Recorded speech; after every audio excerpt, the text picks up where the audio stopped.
So it's a book about design. It's a book about how to make things. Mm-hmm. If I just said, here's a book about design, no one will care. Right. Right? But it just happened that a lot of my design context was in the area of game design. And game design is all-encompassing, right? Mm-hmm. Game design is bigger than all kinds of design because everything can be part of a game. Right. Right. Anyway, and so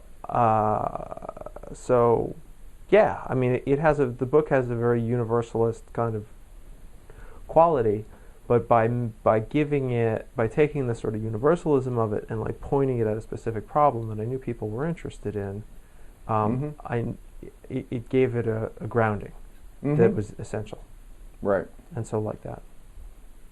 But there you go. Yep, you figured out the secret of the book. Have most people? No. Some people do. I mean, I meet people all the time who are like, "Oh, I'm so surprised. This has such a broader applicability." And again, that's part of the goal. Is like should be surprising, right? That's part of what keeps the book engaging and interesting and useful. But no, there's plenty of people that they don't think about it. Doesn't occur to them. That's right. And it's interesting also how you go from specifics of game design, and then at the end you ask, like, why am I doing this? Right. Which on first read is like, I ask it personally of myself, why am I doing this? And then I realize, oh my goodness, you're asking why are you doing it? Why did you do this book?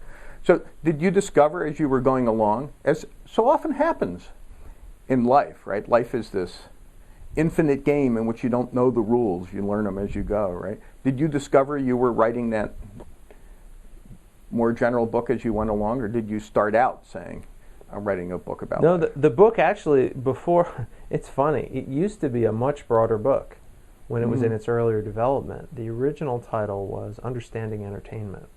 And it was really just meant to be a book about why do people like what they like and how to make things that people like. Right. And in talking to the publisher, they're like, who wants to buy that? No one teaches a class in that. Right. But everybody's trying to teach a class in game design, and even you're teaching a class in game design. Why don't you do a book about game design? And I thought, I don't want to do a thing on game design. It's very narrow and blah, blah, blah. Then I thought, well, it doesn't have to be narrow, and all these things are useful for game design. So why don't I take this broader concept and put it in the context of game design? And as I started exploring that, I found that was working really well. And a lot of the book is based on a class I teach at the school. I don't think I would have been able to write the book had I not been teaching the class first. Right. Yeah, that makes sense. I mean, not all of the book is that way, but I would say probably half the content in the book is based out of lectures from the class. Right, that makes sense. I guess a class helps give structure, and the feedback from the students helps a lot. Yeah. Now, so have you thought about doing a search and replace on life for a game and see what the book reads like? Oh, no, it's a funny idea. No, it's certainly something I've thought about a lot. Some parts make more sense than others in terms of that. I get into a lot of, nitty-gritty gunk in the middle with interfaces and that sort of thing, where I think some of that concept would be more questionable. But there's a lot of stuff in there that, it is very general, and it kind of pertains to everything. And I took part of my inspiration that way out of Christopher Alexander. Don't know. So he's an architect. Okay. Are you familiar with the design patterns concept? For software? Yes. A little bit, yeah. Okay, so that design patterns movement is based out of an architecture movement he created called pattern language. Okay. Actually, it's right there on the shelf. And many people had observed that, like, this book, which is ostensibly about what makes for good architecture, really ends up being a book about what makes for a good life experience. Okay. If you follow. Yep. And anyway, and so that, I mean, that's just the nature of design. Design is design is design. You know, the principles that work for music work for writing a novel or building a building or building a boat, or I mean, whatever. Design is design is design. And so and so that's where a lot of that comes from. So I'm working on a new book now that's a little more explicit in this direction. What can you say about it? So the new book is so the title is The Pleasure Revolution, and it's about how the nature of design has been changing, and how there was a time when design was all about effectiveness and efficiency, and that was what everybody's focus was. But we've kind of gradually been slipping over into this new era where all that matters is what people find pleasurable. Right. And the weird part about that is we have only the slipperiest grasp on what it is that people find pleasurable. So the fact that new things keep coming out that surprise people, like a touchscreen phone, or the fact that or the existence of the iPad, or Farmville, and people are like, wow, these things are so successful, and that's like and they're so successful, it doesn't make sense to me. It doesn't make sense to you. It means you don't have an understanding about what people enjoy, right? And that's kind of how things are. And so the new book is an attempt to do a better job of trying to give people handles to be able to think about what is and isn't pleasurable and why. Right. And so it kind of, but it has some kind of connection in games, because what separates game designers from other designers is the entire purpose of a game is to be pleasurable. Right. There's almost no thought of efficiency or effectiveness in game design. Everything is about, will people enjoy this? Right. As opposed to you're making tax software. It would be nice if people enjoyed it, but if they don't and it gets the job done, that's good enough. So anyway, and so the sort of where this book kind of gets to is game designers know things that other people don't know because this is what they think about all day. Right. And if the whole world really is slipping over into this, pleasure is more important than efficiency, then studying the game designers is probably a useful thing to do because they're out pioneering. You have to ask yourself the question of, what's my goal? That's what it ultimately comes down to. Is like, what is my goal? What do I want? And that's the question, right? And I put it at the end of the book. Right. Like, you know, why are you doing this? What are you trying to do? Because most people don't think about that. They don't get there. And so, like anything like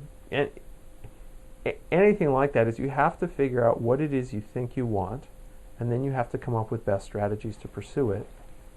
And that's, I don't know, that's pretty much all there is. I think that you've mapped the world in the way I see, or you present it in this book in the way I see it actually play out for people.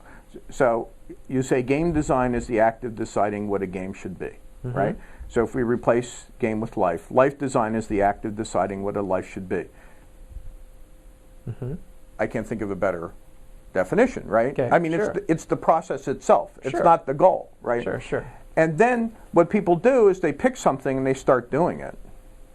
And then as they go along, they start questioning why they're doing it, right? So a lot of the typical thing is people pick something to make a living, and then as they start doing it, they start questioning, am I having fun?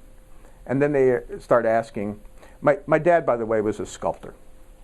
So he didn't give me many of the lessons you're describing, except by sort of osmosis. But some of the explicit things he said, one thing he said, for example, is it's easier to make money doing what makes you happy than to buy happiness with the money you make doing what makes you miserable, right?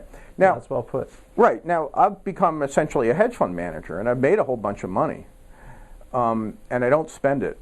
You know, my goal is to live the life of a school teacher within the school teacher budget. But I've discovered it's easiest to make money doing what makes other people happy. And if you want to make a lot of money, do what makes other people rich, right?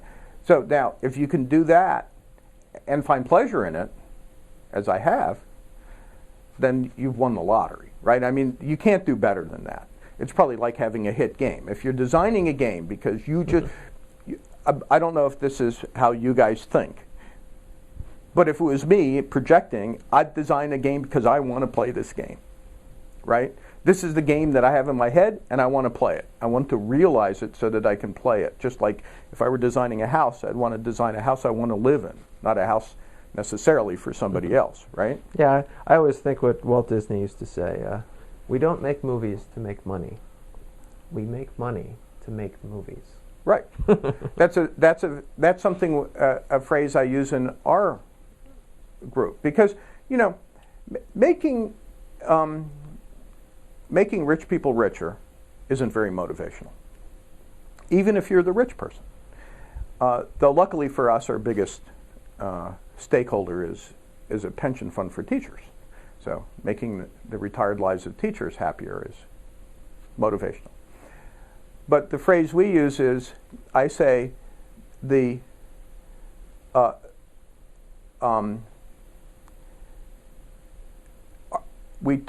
money is the not the spoil of our toil, but the soil, right? We don't.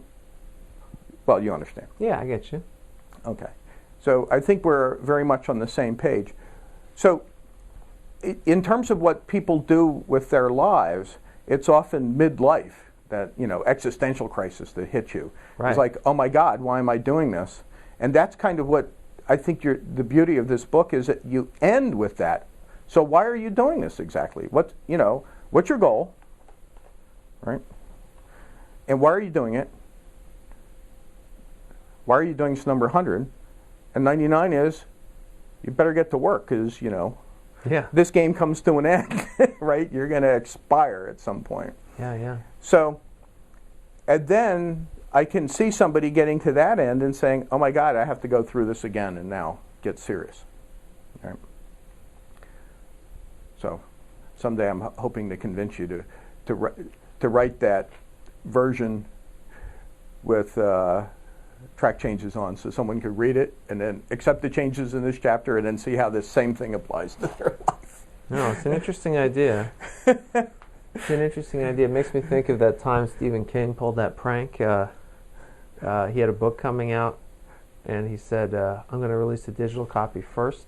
Yeah. It's going to be free. Yeah. It'll be every word of the book digitally released. And he did. He released every word of the book. He just alphabetized the words. That's great. His publisher was horrified because they didn't know what he was doing. But it's an interesting